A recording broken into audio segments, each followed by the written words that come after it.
This brief video will encapsulate the horrors of the two most deadly single-building fires in American history, the Iroquois Fire in 1903 and the Cocoanut Grove Fire in 1942.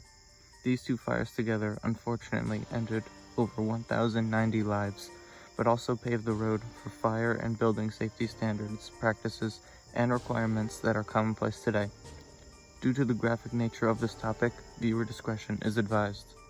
The Iroquois Fire was designed by Benjamin Marshall and finished construction November of 1903 in Chicago, Illinois. It used a luxurious Renaissance style that had 3 viewing levels with 30 exits. 27 of those exits were double doors, and the new building would dishonestly be deemed fireproof by both Chicago's building commissioner George Williams and fire inspector Ed Laughlin. This building was far from fireproof, as it had many decorations of wood, no alarm system or telephone, no sprinkler above the stage, and no exit lights, as they did not suit the theme. The construction was rushed and many corners cut as to not fall behind schedule. Fire safety was much laxer during this time, and it was not abnormal for some smaller and older buildings to avoid fire safety systems altogether. But the Iroquois was no small building, so the building commissioner and fire inspector were bribed. The opening show would be set for December 30th and feature Eddie Foy starring in Mr. Bluebeard, a popular play based on a French fairy tale.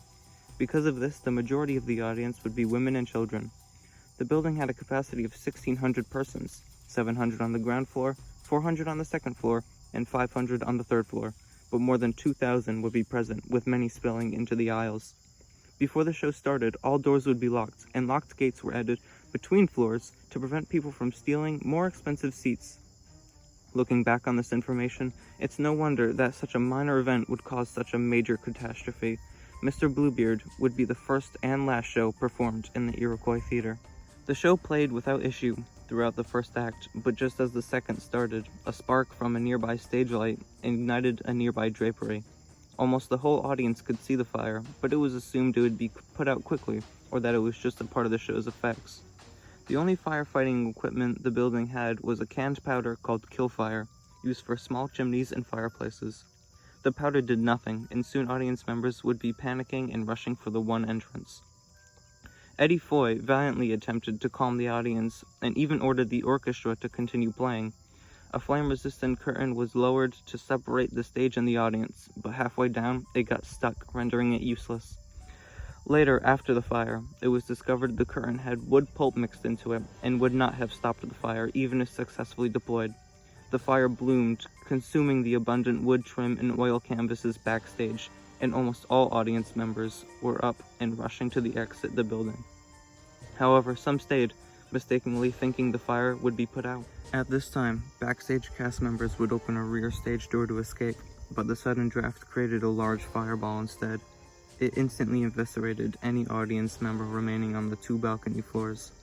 With the fire spreading rapidly, the people on the upper floors that were still alive assumed their chances of survival were better jumping out the upper level exits, which had no ladders due to time and budget restraints during construction.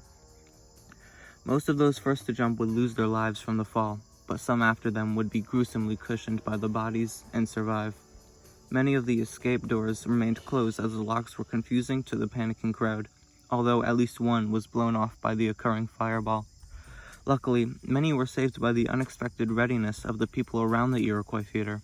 Construction workers with ladders and wood planks helped those on the upper floors to cross into adjacent buildings, and engineers with their tools at hand helped open the doors on the ground floor. By the time firefighters arrived, there would be few remaining who could be saved. Surrounding buildings became hospitals and morgues. Doctors frantically sifted through the endless sea of bodies, attempting to separate the living from the dead. Many bodies were piled up around the Iroquois, with the largest pile standing 6 bodies tall under the upper exits. Hundreds of bodies lay lifeless, still inside the Iroquois, having been killed from burn wounds, smoke inhalation, trampling, or the explosive fireball. Most of these bodies were on the seemingly inescapable 2nd and 3rd floors. In all, 571 people died immediately from the fire, with another 31 later from injuries, bringing the total death count up to 602, and over 250 injured. Eddie Foy would survive the fire with his son and be hailed as a hero. Despite public outrage, no one involved in the disaster would be held accountable, and the only person who received any jail time was a nearby restaurant owner. He robbed the bodies, dead or alive, that were brought into his shop while acting as a temporary hospital.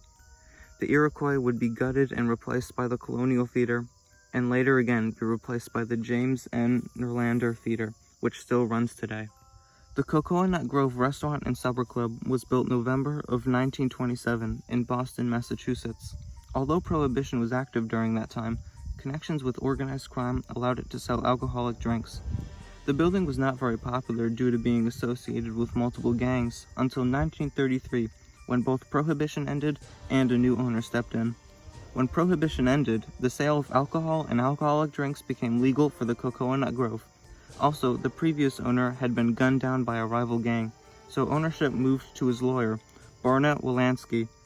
These two factors led to a boom in popularity, so Wolanski decided to have the building renovated with multiple additions. The Cocoanut Grove Restaurant and Supper Club was now changed to the Cocoanut Grove Nightclub.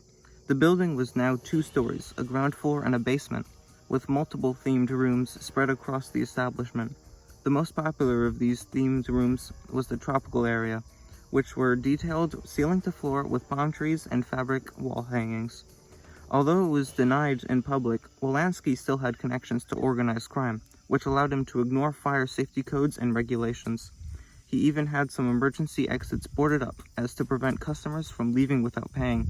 Despite these issues, the building eventually became considered the most popular spot in Boston, with most nights overfilled with customers.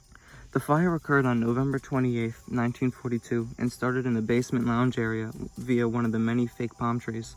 It was later estimated that 1,000 people were present at the time of the fire. A couple looking to get some privacy unscrewed the light bulb above them.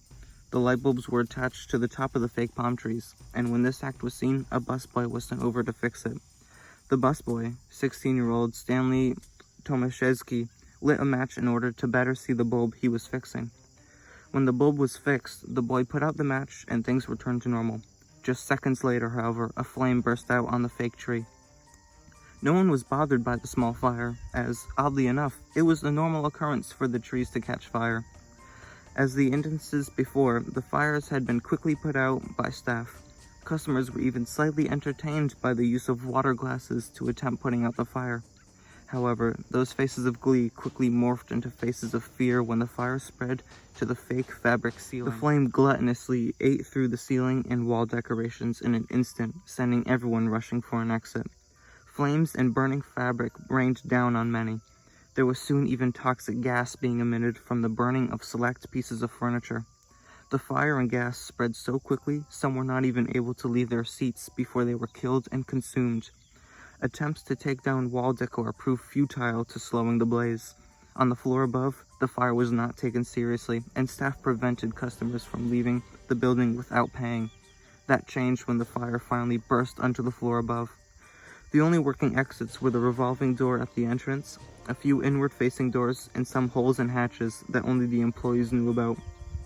Because the exit doors were inward-facing, they were quickly overwhelmed and would not budge. The same occurred with the revolving door at the entrance. The fire eventually caught up with those stuck at the doors. Some survived the fire by hiding out in the walk-in freezer. The fire department was deployed only 3 blocks away, attending to a car fire. They rushed over when they saw smoke rising in the distance. The firefighters quickly began work putting out the fire and helping survivors. They attempted to free those stuck in the doors, but no success came from it. The firefighters sustained scratches and cuts from those clawing at them, desperately trying to be set free from their blazing prison. Firefighters also sustained burns from touching those close to the heat. But heat was not the only problem survivors faced. Once outside, they faced freezing temperatures enough to freeze fire hoses and give hypothermia. Hospitals were quickly filled up with over 400 initial casualties. However, due to the U.S. recently entering World War II, hospitals were over-equipped with supplies and were able to help those who came in to be treated. Despite the readiness of the hospitals, over half of the victims died before reaching it there. The total death count ended at 492 victims, with over 160 injured at hospitals. The cause of the fire was never found, either being the match or the bulb. But the boy, Stanley Tomaszewski, was free of all charges, because the building itself should have been enough to prevent a small fire from spreading. The blame was on the corrupt owner, Barnett Wilansky, who would be tried and convicted of 19 accounts of manslaughter. 19 was chosen to represent all 492 victims. He was sent to serve 15 years in prison, but was pardoned after just 4 years by the governor of Massachusetts. In the end, he served less than 3 days for each victim. These two fires, at least, had immediate and lasting positive effects on building standards across America. Although I would like to say that these 1,090 plus people did not die in vain, I also believe that smaller, less deadly fires could have achieved the same results. These truly were some of America's most horrifying tragedies. To finish talking about these catastrophes, I will summarize the most important and impactful changes they brought to American society. The Iroquois Fire immediately brought new standards for aisles and exits, the act of fireproofing scenery, connected fire alarm systems, occupancy limits, the removal of standing tickets, changes to sprinklers, and many smaller changes. Demand for light-up exit signs increased. The panic bar door, which lets people out but not in, had already been commonly used across Europe, but had not been popularized in America until this incident. The Cocoanut Grove Fire saw immediate improvements in the medical fields regarding burn victims. Doctors tested different treatments to different patients to compare and weed out weaker treatments. The larger number of victims allowed statistical significance. A new chart was invented to measure the severity of burns that is still in use today. All revolving doors became required to have additional outward-facing doors flanking them. As a side note, I would like to mention the Station nightclub fire, which, along with my interest in interior architecture, inspired me to talk about these two deadly disasters. The Station nightclub fire occurred on February 20th, 2003 in West Warwick, Rhode Island. I grew up a 5-minute walk away from here and was born almost exactly a year after it happened. I was born on February 13th, 2004, just 7 days before its 1-year anniversary. The incident was caused by prohibited use of spark machines during a concert. The resulting fire in the small nightclub claims 100 lives, with more injured. Thankfully, my family was not primarily affected by it, as they did not attend it. I grew up passing it almost every day, and only a few years ago a proper memorial was built to properly commemorate the lives lost. This concludes my presentation on the two most deadly single-building fires in American history.